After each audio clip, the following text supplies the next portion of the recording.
So, may dalawang account tayo which is admin and cashier.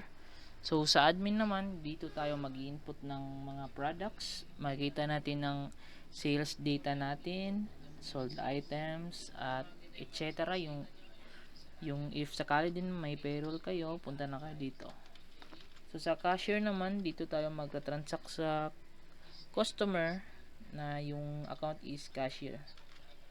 So, sa admin muna tayo. Yung default username niya is username, password is admin. So, login tayo. So, dito sa dashboard, lalabas yung mga best seller item today. Sakali may nabenta kayo, sales today, total item sold today, total customer today, at total profits today. So, dito na yung maglalabas lahat. So, sa stocks naman, dito makita yung mga na-input nyo. So, test lang to. Madami na kaming na-input. So, ito yung cost, price niya, tapos yung status niya, if sakali na normal, for reorder and 0. So, white naman pag normal, pero if paubos na po siya, yung quantity niya, mag-yellow siya. So, pag ubos na talaga, red yung color niya. So, sa delivery naman, dito tayo mag-input ng paninda natin. So, dito makikita. So, sa stock movement naman, dito mo makikita yung mga movement ng mga paninda nyo. Barcode, click lang, scan nyo lang ditong barcode or item nya. Pwede din manual. Example nito, adobo pusit. Naglagay tayo ng in for initial stocking. Tapos, yung balance nya, sino na user yung naglagay. So, if sakali na mabentahan kayo ng isa, lalabas dito sa out, meaning nyan is sold, remark, labas dito. So, close natin.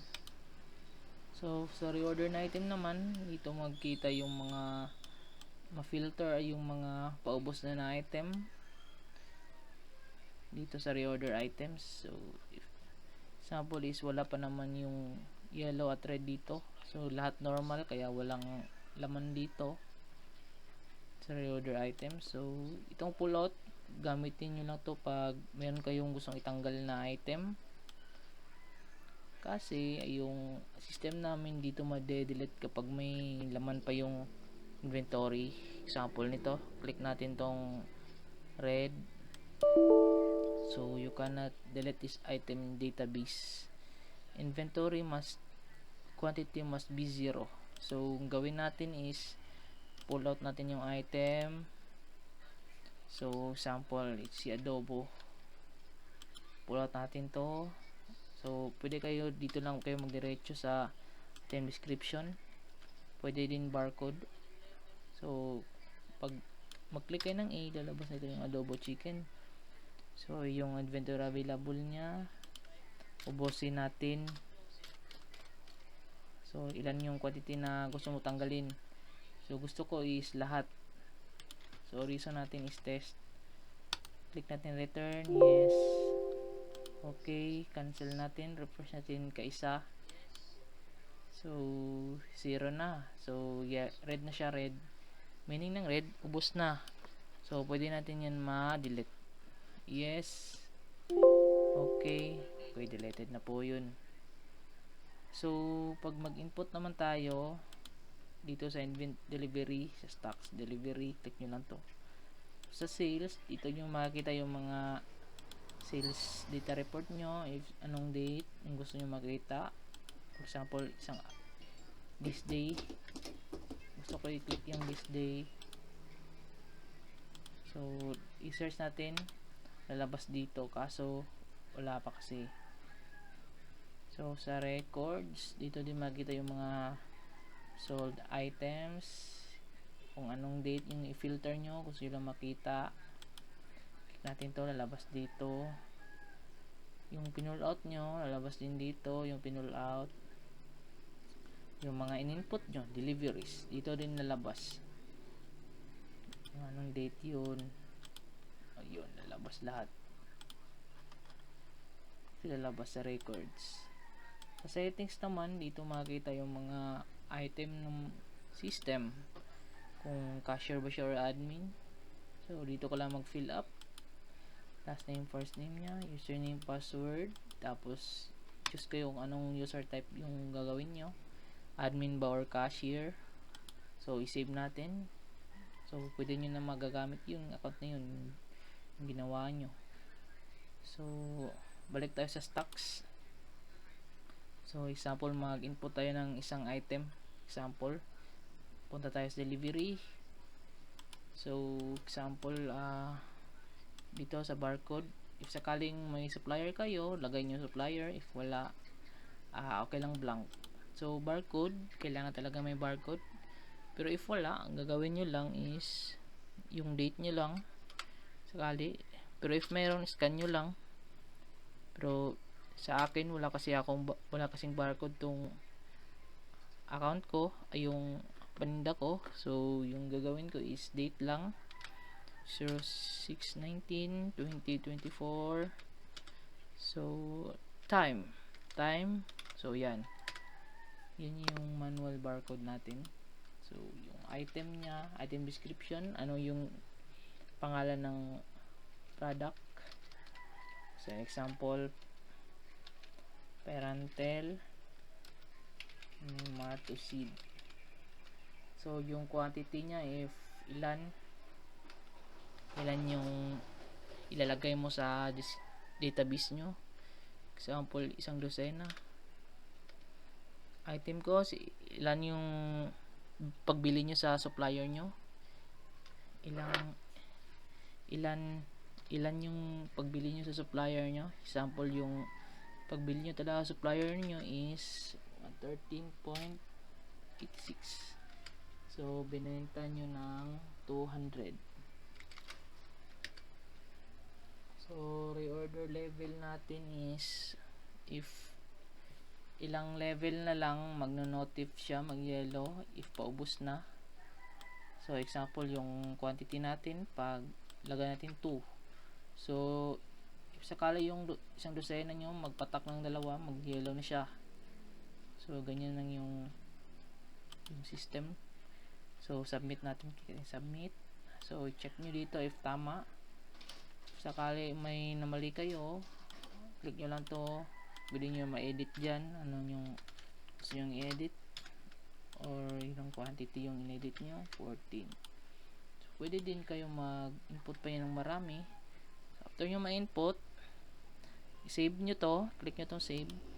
Para ma-save sa database nyo. So, click natin yes. Okay. So, close natin. Close na natin. Refresh 2 times. So, check natin if na-input na ba yun. So, click natin, i-search natin yung na-input natin.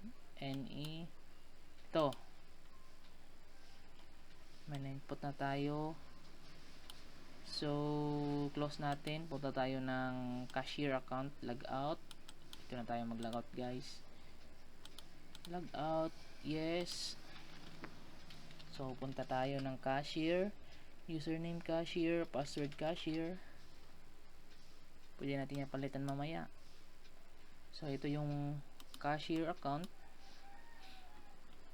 Example, yung in-input natin, parentel na ito. So, ilang quantity yung bilhin niya? Halimbawa ay 2, ay 1. So, if sakali na isa yung na-input mo, gusto mo mag-plus, click mo lang to. Ito, if sakali mag-decrease ka, ito yung minus. 2. So, if sakali na may discount, pwede exact amount, pwede din percentage. If depende yan sa inyo. Ano? So, enter natin. Mag-discount na siya. So, check out natin. Total due is 368. Tapos, yung pera niya, example, 400. May calculation na siya. Ito yung change. So after nyan, pwede natin i-click nyan, tapos lalabas yung resibo nya. Pero ito kasi wala pang printer to, example lang. After nyan, lalabas yung resibo nya at mag-open yung cash drawer. So next natin, so kung gusto mo makita yung mga movement nya, punta lang tayo ng admin. So enter natin, punta tayo ng stocks, stock movement natin, check natin if ano yung movement nya sa product. Ito yung input natin. So nag-in tayo ng 14, nag-out tayo ng 2. So itong balance na lang is 12 na lang. Remarks nya 12, remarks nya sold. Sino na user yung nagamit, sino yun, si test kasi wala pang account. Close natin. So dito tayo sa sales, check natin today, search. Ito na po yung sales data natin, lalabas dito. Pwede natin ma-print yan. Sample ito, sales report from this date. Click natin to, punta tayo desktop, tapos file name nya from this 09 from this day 6/24 report. So save natin via PDF ito po. So save, export na yan, close natin. So punta tayo ng records. Ito makikita yung mga na-sold items. Fill up ka lang kung anong date yung gusto mo makita. Click mo lang to. Ito na yung Pyromontel. Nakikita yung mga description nya, ano yung price nya, discount, total. Dito makikita yung sold item report. Pwede mo rin ito ma-export.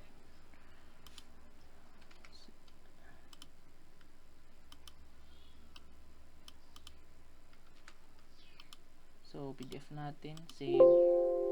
Okay. So ganun lang kadali. Thank you.